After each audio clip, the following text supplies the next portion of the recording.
Elle a déjà eu les honneurs des édiles de Fontoy, du Peillot, de la vallée de la Fensch, en plus d'un vif intérêt des scolaires de Fontoy, notamment les CE2 de l'école du Centre, qui, eh bien vous le voyez à l'image, l'exposition conçue par l'association Ad Fontes.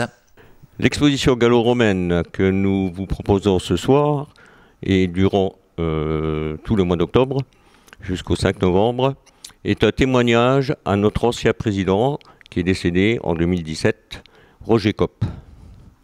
Alors Roger Kopp avait une idée en 2017 de mettre en place cette exposition, mais la maladie l'en a empêché et donc on a pris le relais. En effet, l'association Ad Fontes de Fontoy, qui a en charge la maison de l'information, le musée de la commune, vous propose jusqu'au 5 novembre de remonter aux sources, Ad Fontes étant une expression latine qui se traduit par aux sources, de tout un pan de notre histoire régionale et communale. Et puisque l'on parle de remonter aux sources, remontons justement aux sources de Ad Fontes. Alors, les premières pièces ont été découvertes lorsque la Fensch a été curée.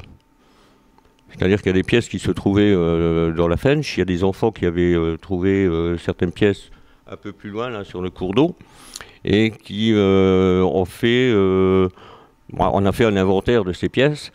C'était surtout des pièces de l'époque gallo-romaine, mais aussi de l'époque mérovingienne. Et il y avait d'autres pièces qui étaient rajoutées, qui avaient été dispersées par des soldats d'autrefois. Ensuite, mais là ça ne concerne plus les gallo-romains, ça concerne davantage la période mérovingienne, c'est ce qui a été découvert sur les hauteurs de Fontoy lorsqu'il y a un lotissement qui a été construit, où on a trouvé une tombe de l'époque mérovingienne. Et c'est à cette époque-là que M. Heidemann, qui était président de Ad Fontes alors, a décidé de garder certaines de ces pièces à Fontoy et de construire un musée. Jusqu'au mardi 5 novembre, vous pourrez voyager au travers de 5 siècles de présence gallo-romaine dans notre région grâce à cette association. Panneaux détaillés explicatifs de cette période vous attend, comme par exemple attrait aux différentes périodes de l'histoire, évidemment principalement la période gallo-romaine, agrémentée de panneaux présentant les Celtes, les Gaulois, les gallo-romains ainsi que leur mode de vie. Tout comme vous attend des pièces exceptionnelles prêtées par le musée de la Cour d'Or de Metz, le musée de la Tour Opus de Thionville, entre autres, à savoir par exemple lion au sanglier, borne à 4 têtes, urne funéraire, poterie, tête de femme et de Minerve, aedicula, épona et autres objets d'utilité quotidienne des gallo-romains.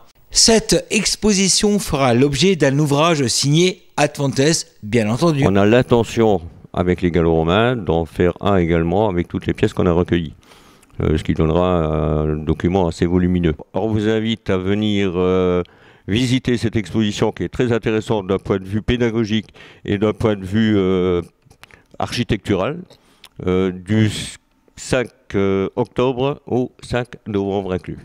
Les permanences seront assurées par les membres de Ad Fontes et se dérouleront les lundis, les mardis, les mercredis, les vendredis, les dimanches et les 2 autres jours que je n'ai pas cités, il n'y aura pas d'ouverture.